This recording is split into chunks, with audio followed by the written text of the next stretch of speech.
Bonjour à tous, bonsoir à tous, bienvenue, salutations à tous, bienvenue sur ma chaîne. Je me nomme Glenn Mabéa Laosson, étudiant gabonais en diplomatie et en philosophie. Bon, mes études de philosophie, comme je les ai dans les précédentes vidéos, je les ai achevées depuis. Les études dans le système moderne actuel conventionnel, je les ai achevées. Actuellement, je poursuis une formation en diplomatie, protocole et relations publiques à l'École supérieure des affaires ici à Lomé. Si c'est la première fois que vous vous intéressez sur ma chaîne, ici nous parlons de foi, de développement personnel et de philosophie. Le but de cette chaîne, en fait, à travers ces trois disciplines, est de transmettre des idées pragmatiques afin que vous et moi nous puissions devenir une meilleure version de nous-mêmes. Parce que, comme je le disais dans les précédentes vidéos, si nous sommes mieux informés, nous pouvons mieux réussir. Et pour réussir, nous avons besoin de bonnes informations, d'une bonne sagesse, de bons agendas d'informations pour aller de l'avant. Sans plus tarder, aujourd'hui, nous allons passer au sujet du jour. Aujourd'hui, vous et moi, je voulais qu'on puisse s'entretenir sur le sens de la foi. Ça, c'est dans tous les domaines. La foi sont les œuvres mortes. Retenons que si tu as de la foi, mais que tu n'implémentes pas ça, sans ne pas implémenter la foi que tu as, ou ne pas matérialiser la foi que tu as en quelque chose, est vaine, n'a pas de sens.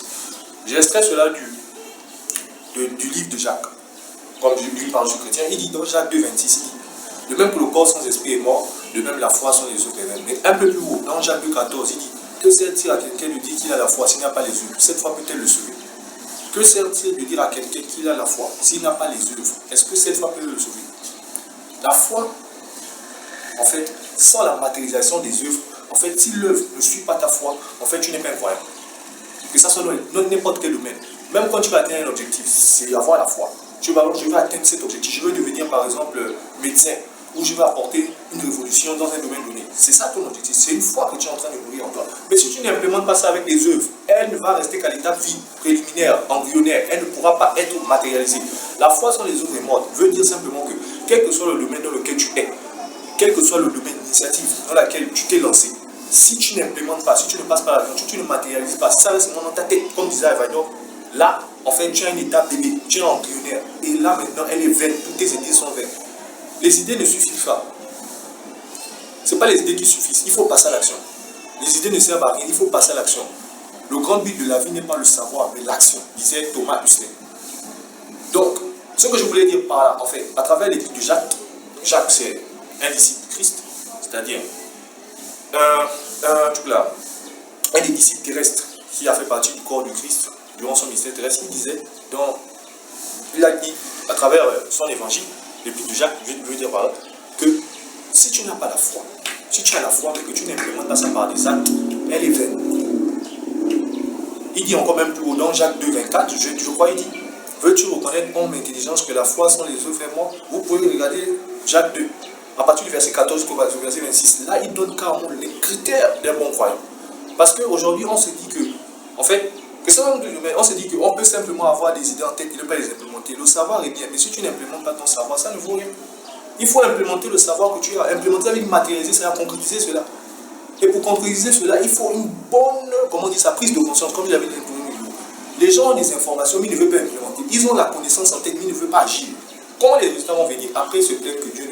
Donc, ce que je voulais simplement vous dire à travers ce petit mot, c'est que sans l'action, en fait, il ne peut pas avoir de résultat. L'action, il y a un philosophe chrétien qui disait, l'action, l'esprit, l'action, l'acte est l'esprit, la profondeur de la foi. L'action est l'esprit, la profondeur, la subtilité de la foi.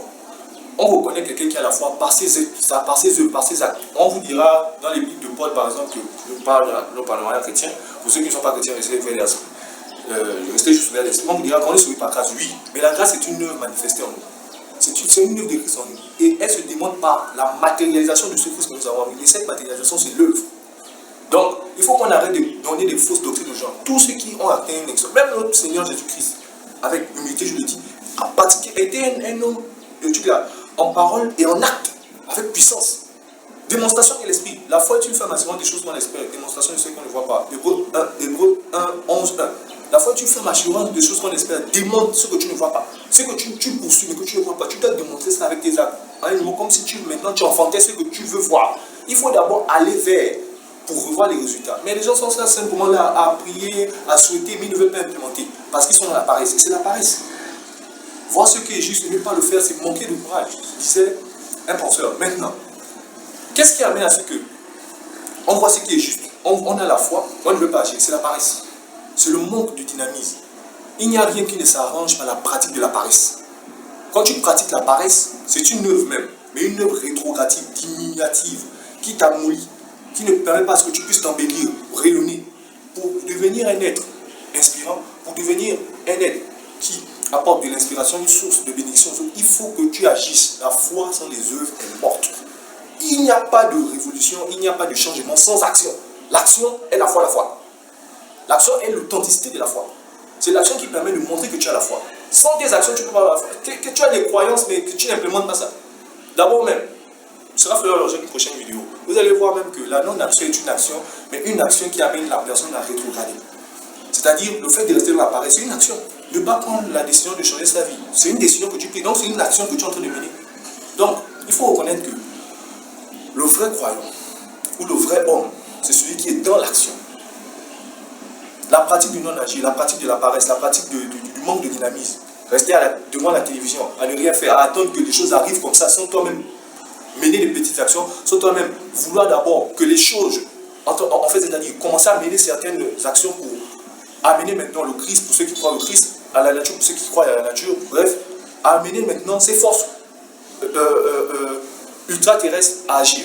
Je parle d'un point de vue de l'énergie. Moi, je crois au Christ. Je crois que le Seigneur, en fait, peut nous mettre des circonstances, mais nous devons agir. Nous devons montrer que nous voulons aller vers là-bas. Sans cela, il ne peut pas avoir d'action. Donc, c'était juste pour vous. Vous croyez cela. Merci de m'avoir suivi. Et revenez simplement que, d'ailleurs même, avant même de vous laisser, regardez un peu ce que Jacques dit encore dans Jacques 3,13. Il dit, qui est sage et intelligent, qui montre par Jacques 3,13. Vous pouvez vérifier, version seconde 21. Qui est sage et intelligent, qu'il montre par son bon comportement ses œuvres empreintes de douceur et de sagesse. Ses œuvres empreintes de douceur et de sagesse. Donc, si tu es sage et intelligent en Christ, si tu es sage et intelligent dans le domaine donné, si tu es sage, tu dois implémenter ça par des œuvres empreintes de douceur et de sagesse. La douceur et la sagesse, c'est tout un conglomérat de choses. C'est un ensemble de procédés que tu appliques par rapport à une discipline vers un objectif donné.